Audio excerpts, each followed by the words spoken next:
नमस्कार, आदाब, सत श्री अकाल। मैं देवांशु दुबे एक बार फिर से हाजिर हूं आपके सामने। और यकीन मानिए, ये हमारे चैनल का सबसे महत्वपूर्ण वीडियो होने वाला है अब तक का। कारण क्या है, शायद ये वीडियो निर्धारित करेगा आपके अगला एक महीने की रणनीति कैसी होने वाली है और तैयार करेगा आपको उस युद्ध के लिए जिस पे आप फतेह करना चाहते हैं। इसी के साथ शुरुआत करते हैं आज के वीडियो की। IBACIO लास्ट 30 डेज स्ट्रेटजी बहुत महत्वपूर्ण समय है। यकीनन ये ऐसी परीक्षा है जिसकी तैयारी कोई भी 6 महीने 1 साल का समय लेकर नहीं करता है।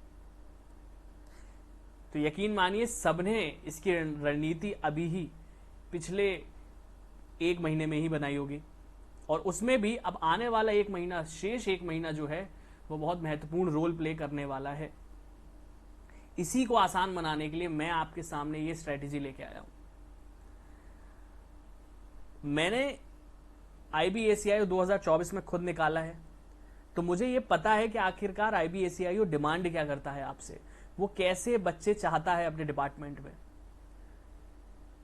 तो मैं शायद आपको बहुत बेहतरीन ढंग से बता पाऊंगा कि आप क्या रणनीति का इस्तेमाल करिए जिससे आप इस एग्जाम को बहुत आसानी से क्लियर कर पाए। आइए शुरू करते हैं। पहली बात, मैं आपको एक चीज स्पष्ट कर दूं, आखिरकार ये एग्जाम डिमांड क्या कर रहा है। और जो हम लोगों ने एग्जाम क्लियर किया था उसमें एक चीज जो डिफरेंस जिसने क्रिएट किया बाकी लोगों में और जिन्होंने सिलेक्शन लिया उसमें, वो था art of skipping. Art of skipping मसलन ये कहा जाता है टेस्ट क्रिकेट में भी कि आपको यह पता होना चाहिए कि कौन सी बॉल छोड़नी है। अच्छी बॉलों को सम्मान देना बहुत जरूरी है। इसको अगर हम इस एग्जाम में उतारने का प्रयास करें तो साधारण सी बात यह थी, 100 क्वेश्चंस आए थे और पिछली बार भी यही था कि आपने अच्छे क्वेश्चन को छोड़ना था। अगर आप कहीं वो लेंदी क्वेश्चंस में टिक गए और आपने अपना समय खपा दिया तो यकीनन उसका परिणाम आपको रिजल्ट वाले दिन देखने को मिलेगा। इसलिए मैं आपको सलाह भी देना चाहूंगा कि अगर आपको कोई भी सवाल हल्का सा भी लगे कि यार थोड़ा लेंदी जा सकता है, इसको लगाने में थोड़ा समय लग सकता है, तो उसको पहली बार में अवॉइड करिए। पहली बार में आप सिर्फ वो क्वेश्चन अटेम्प्ट करिए जो आपको लगता है कि ये साधारण से मैं कर सकता हूं। सेकेंड अटेम्प्ट या थर्ड अटेम्प्ट में आइए उन क्वेश्चंस पे जो आपको लगता है कि यार हाँ ये टफ हो सकता है। इस चीज को आपको समझना होगा। अच्छा, दूसरी बात, एक चीज और, मैंने आपके लिए एक बाइफर्केशन क्रिएट किया है। मतलब मैं एक स्ट्रेटेजी लेके आया हूं जिसमें मैंने आपको कुछ इंपॉर्टेंट टॉपिक्स बताने के प्रयास किया है और एनालाइज किया है पिछले बार की सारी शिफ्ट्स को जो IBACIO में आई थी कि आखिरकार कौन से टॉपिक्स से सबसे ज्यादा क्वेश्चंस पूछे गए थे। और उन सब टॉपिक्स को मिला के हमने आज टारगेट रखा है एक ऐसी स्ट्रेटेजी बनाने का जिससे आप 70+ मार्क्स फेच कर पाएं IBACIO एग्जाम 2025। ये हमारा मिशन है। 70+ का टारगेट है और उसकी रणनीति आज मैं आपको बताने जा रहा हूं। करंट अफेयर्स से शुरुआत करते हैं। करंट अफेयर्स में एक बात याद रखिए, मैंने जो सारी शिफ्ट का एनालाइज किया, कुछ चुनिंदा ऐसे टॉपिक्स थे जिनसे क्वेश्चंस बार बार आ रहे थे। स्पोर्ट्स सेक्शन से किसको अवार्ड मिले, कौन सी ट्रॉफी हुई, कौन जीता, इस तरीके के हर शिफ्ट में लगभग 2 क्वेश्चंस हमको देखने को मिले। गवर्नमेंट स्कीम्स से हमको 4 क्वेश्चन मिले देखने को। डिफेंस एक्सरसाइजेस, मालाबार वगैरह, ये सब देखने को हर शिफ्ट में लगभग 3 क्वेश्चंस डिफेंस एक्सरसाइजेस से हमको देखने को मिले। नॉमिनेशन इंडेक्स, अवार्ड्स, रिपोर्ट्स, सर्वे, हर शिफ्ट में लगभग 5 क्वेश्चंस। अपॉइंटमेंट से 5 क्वेश्चंस और मिसलेनियस से 5 क्वेश्चंस। एक चीज और मैं आपको मेंशन करना चाहूंगा, अब इस करंट अफेयर्स को पढ़ने के लिए मैं हो सकता है आपको ये रणनीति बता दूं कि यार आप जाइए विजन IAS की करंट अफेयर्स से पढ़ लीजिए या दृष्टि IAS पढ़ लीजिए। देखिए, संभव नहीं है। समय आपके पास 30 दिन का है और काम बहुत ज़्यादा है। तो यकीनन अगर आप इन मैगजीन पे जाते हैं कंटेंट आपको मिलेगा, मगर मेरा मानना है लेंथ ब्रेड्थ उसकी इतनी ज़्यादा है कि आप कवर करने में और उसको रिवीजन करने में अक्षम पाएंगे अपने आप को। तो मेरा मानना है आप ऐसे सोर्स ढूंढिए जिससे आप पढ़ पाएं, रिटेन कर पाएं और रिवाइज कर पाएं। ये चीज़ बहुत ज़रूरी है कि आप एटलीस्ट उस चीज़ को रिटेन तो कर पाएं और रिवाइज कर पाएं, तभी उसका आपको फल दिखने वाला है एग्जाम वाले दिन। पहली चीज़ आप मुझे कमेंट सेक्शन में बता दीजिए और मैं पर्सनली आपसे इंटरेक्ट करूंगा। आप चाहे मैं आपको नंबर भी दे दूंगा अपना, मुझसे आप बात कर सकते हैं आराम से। मुझे बताइए अगर आपको इसमें से कोई चीज़ की ज़रूरत है तो मैं आपको देने के लिए तैयार हूँ। मुझे ये भी पता है वो सोर्स भी मैं आपको बताने को तैयार हूँ जहाँ से आप ये चीज़ें करंट अफेयर्स की या जीएस सेक्शन की बहुत आसानी से ले सकते हैं, जिसकी लेंथ ब्रेड्थ कम हो, थोड़ी कम पेजेस हो और आपको मैक्सिमम फ्रूटफुल रिजल्ट देने में कामयाब हो पाए। ये मेरा उद्देश्य रहेगा। आप मुझे कमेंट सेक्शन में बता सकते हैं। ये करंट अफेयर्स में अगर आप इतने टॉपिक भी कर लेते हैं तो यकीन मानिए बहुत शानदार परफॉर्म आप करने वाले हैं। लगभग 20 में से 18 क्वेश्चंस आपकी रेंज में दिखेंगे, कंफर्म मानिए इस चीज को। अगली स्ट्रेटेजी मैं आपको बताता हूं जीएस सेक्शन की, जनरल स्टडीज। जनरल स्टडीज में पिछली बार एक फैक्टर देखने को मिला था। जीएस में कई सब्जेक्ट आते हैं, हिस्ट्री, ज्योग्राफी, पॉलिटी, इकोनॉमिक्स के अलावा बायो, फिजिक्स, केमिस्ट्री और चीजें, मगर पिछली बार आईबीएसआईओ में एक चीज देखने को मिली कि सबसे ज्यादा नंबर ऑफ क्वेश्चंस सिर्फ हिस्ट्री, ज्योग्राफी और पॉलिटी से ही देखने को मिले। लगभग हिस्ट्री से हर शिफ्ट में 7 क्वेश्चंस थे, ज्योग्राफी से हर शिफ्ट में 5 थे, पॉलिटी से हर शिफ्ट में लगभग 4 क्वेश्चंस थे। कई शिफ्टों में इकोनॉमिक्स के भी सवाल देखने को मिले। तो मेरी आपको सुझाव ये रहेगा कि आप कोशिश करिए पहले इन 3 को निपटाने का। अच्छा, दूसरी तरफ एक हाइप बहुत क्रिएट हो रखी है कि सर यूपीएससी लेवल आने वाला है, यूपीएससी लेवल की जीएस और करंट अफेयर्स पूछा जाता है। देखिए, समझने का प्रयास करिए। अब क्या हुआ है, स्टेटमेंट बेस्ड क्वेश्चंस आने लगे हमारे एग्जाम में, मगर मैं ये बिल्कुल नहीं कह सकता आपसे कि ये स्टेटमेंट बेस्ड क्वेश्चंस यूपीएससी के लेवल के थे, ऐसा नहीं है। यूपीएससी लेवल के तो नहीं थे, मगर हाँ स्टेटमेंट बेस्ड क्वेश्चंस थे। हिस्ट्री से सामान्य क्वेश्चंस पूछे गए थे, मेडिवल हिस्ट्री से पूछे गए थे, स्लेव डायनेस्टी के बारे में पूछा गया था। तो इन शॉर्ट वो हाइप जो क्रिएट की गई है करंट अफेयर्स को और जीएस को लेके, इतना नहीं है। ये बात सत्य है कि अच्छे लेवल के क्वेश्चंस थे, मगर यूपीएससी लेवल टच नहीं किया था। अगर आप करंट की न्यूज पिछले 6 महीने की फॉलो कर रहे हैं या आप करेंगे अब, तो आप इन चीजों को कवर कर पाएंगे। सीजीएल के अगर आप क्वेश्चन सॉल्व कर लेते हैं तो जीएस सेक्शन के आप काफी क्वेश्चंस हल कर पाएंगे। ठीक है, मैंने आपको ये चीज, तीनों चीजें सजेस्ट करी। अगर आप ये तीनों कंप्लीट कर लेते हैं तो आप जाइए इकोनॉमिक्स पर, और आप वो कंप्लीट कर लेते हैं ये चारों तो आप जाइए बायो पर। हालांकि पिछली बार मैंने ऐसा देखा कि बायो, फिजिक्स और केमिस्ट्री में से सवाल आए ही नहीं थे आईबीएसईआईओ में, और ये सेम चीज हमने 2017 वाले में भी देखा था या 2022 वाले में भी देखा था कि साइंस से ज्यादा सवाल पूछती नहीं आईबीएसईआईओ। तो मेरा मानना है आप अटेम्प्ट करिए, पहले कोशिश करिए कि आप ये 3 चीजें खत्म करें, उसके बाद आगे की रणनीति पर काम करने का प्रयास करें। अगर आप चाहते हैं बाकियों से एच, तो आप जा सकते हैं साइंस को लेके भी। ये मेरा सुझाव आपको रहेगा। आगे बढ़ते हैं न्यूमेरिकल एप्टीट्यूड। देखिए, यहां मैं आपसे कह सकता हूं कि अगर आप ये सोच के जा रहे हैं कि ये एसएससी सीजीएल का लेवल है, क्वांट्स का सीजीएल लेवल है, तो देखिए, तो आप थोड़ा गलत सोच सकते हैं, मेरा मानना है, क्योंकि एसएससी सीजीएल से काफी टफ सेक्शन था क्वांट्स का पिछली बार।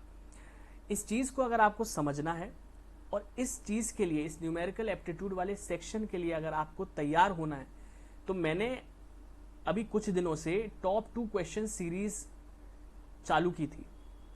अच्छा, ये आपके लिए इंपॉर्टेंट इसलिए हो सकता है क्योंकि इसमें मैंने हर वीडियो में 2 ही क्वेश्चन कराए हैं, और साथ में जो सबसे इंपॉर्टेंट क्वेश्चंस थे, जिसकी हाइप क्रिएट है मार्केट में कि बहुत टफ क्वेश्चंस है, उनको लेके मैंने वो सीरीज क्रिएट की थी, जिससे कि 10-15 मिनट के एक लेक्चर में हम 2 क्वेश्चंस लें, शानदार क्वेश्चंस लें, और एक कंसेप्चुअल बिल्डिंग आपके अंदर करें, जिससे कि अगर आपके समक्ष फिर से वो सवाल आते हैं तो आप बहुत संजीदगी से और आसानी के साथ उन सवालों को हल कर पाएं।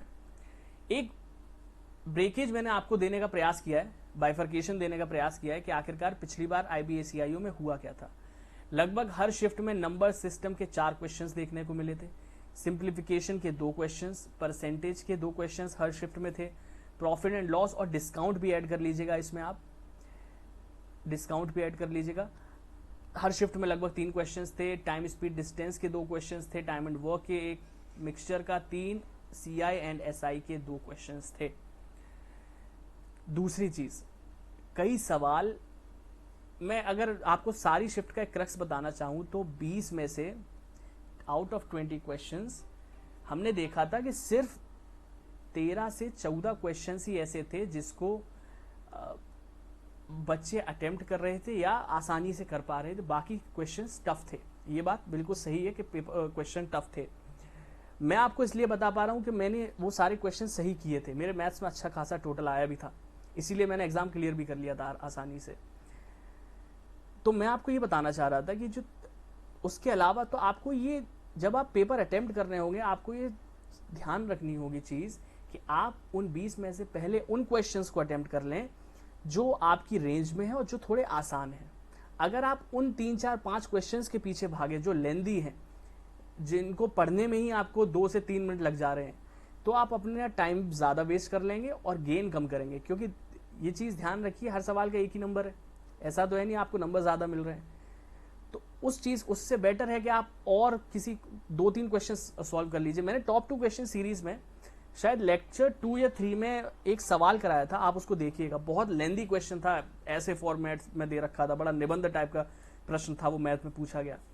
अब उस क्वेश्चन को अगर आप एग्जाम के दौरान कहीं कोई बच्चा अटेम्प्ट कर लेता, तो मेरा मानना है उसने 2 से 3 या 4 मिनट कम से कम दिए होंगे उस सवाल को हल करने में। ऐसे सवाल बिल्कुल मत हल करिए पहली बार में। ध्यान रखिए, art of skipping is going to be a game changer in this examination. Numerical aptitude आपको मैंने समझाया। लॉजिकल एप्टीट्यूड यानी रीजनिंग में हर शिफ्ट में कोडिंग डिकोडिंग के 2 क्वेश्चंस थे, नंबर डिकोड के 2 थे, सीरीज के 2 थे। हर शिफ्ट में लगभग फिगर के 3 क्वेश्चंस आए थे। ऑड वन आउट का 1 था। डेटा इंटरप्रिटेशन के 2 सवाल हर शिफ्ट में देखने को मिले। लॉजिकल एप्टीट्यूड एक ऐसा सेक्शन है जिसके लिए 30 दिन पर्याप्त हैं, और मेरा मानना है आपको टारगेट करना चाहिए 20 में से लमसम 18 मार्क्स। कारण क्या है? क्योंकि देखिए, हर अच्छा बच्चा इस सेक्शन में मैक्सिमम मार्क्स फैच करने का प्रयास करेगा, और ये ऐसे टॉपिक है रीजनिंग, ये मैंने आपको इंपॉर्टेंट बता दिया कि आप पहले इन पर टारगेट करिए, क्योंकि इनसे आपके मैक्सिमम क्वेश्चंस फैच हो जाएंगे। उसी के साथ 30 दिन बहुत पर्याप्त समय है मेरा मानना है रीजनिंग को कंप्लीट करने के लिए।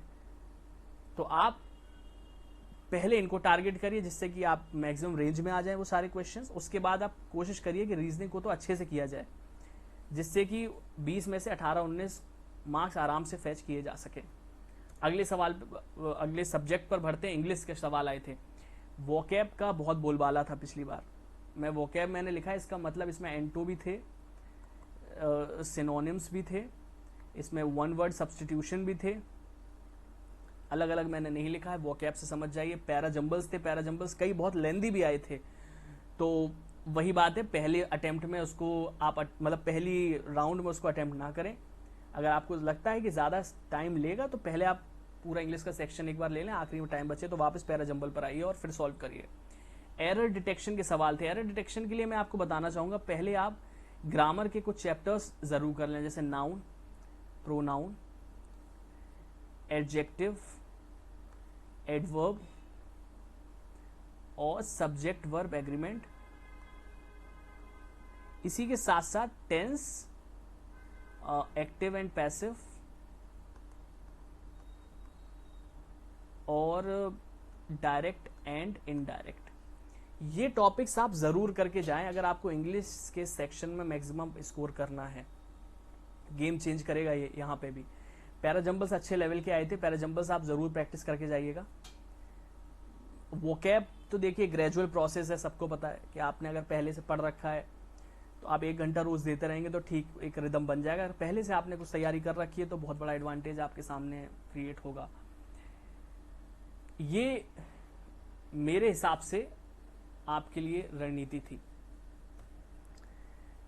देखो एक चीज और, मैं चाहूँगा अगर आपको किसी प्रकार की कोई दिक्कत आती है तो मुझे कमेंट सेक्शन में इसी वीडियो के कमेंट सेक्शन में ज़रूर बताइए। मैं पर्सनल लेवल पे आपसे कनेक्ट होने को तैयार हूँ। मैं आपसे अपना कॉन्टैक्ट नंबर भी शेयर कर दूंगा।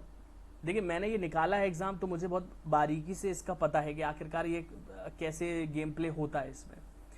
दूसरी चीज़, अगर आपको सोर्सेज को लेकर दिक्कत आ रही है कि कौन से सर कहाँ से करंट अफेयर्स या जीएस ली जाए जिससे कि कम समय में हम ज़्यादा फ्रूटफुल रिजल्ट ले पाएँ, तो आप मुझको कमेंट सेक्शन में ज़रूर बता सकते हैं कि सर सोर्सेज बता दीजिए करंट अफेयर्स के, कैसे अटेम्प्ट किया जाए इस चीज़ को। इसी के साथ आज के इस इंपॉर्टेंट से वीडियो को यहीं समाप्त करते हैं। मुलाकात होगी आपसे अगले लेक्चर में टॉप 2 क्वेश्चन सीरीज। उस सीरीज को ज़रूर देखिए क्योंकि वो 10-15 मिनट की सीरीज है, मगर मेरा मानना है आपको मैथमेटिक्स सेक्शन में बाकियों से अलग कर देगा, क्योंकि वो सिर्फ इंपॉर्टेंट क्वेश्चन ही मैं उसमें बताता हूँ, इंपॉर्टेंट कॉन्सेप्ट बताता हूँ, और यकीन मानिए आईबी में रिपीट भी होते हैं ऐसे क्वेश्चंस कई बार। इस चीज़ को ध्यान रखते हुए मुलाकात होगी आपसे अगले लेक्चर में। तब तक के लिए बहुत बहुत धन्यवाद। जय हिंद, जय भारत।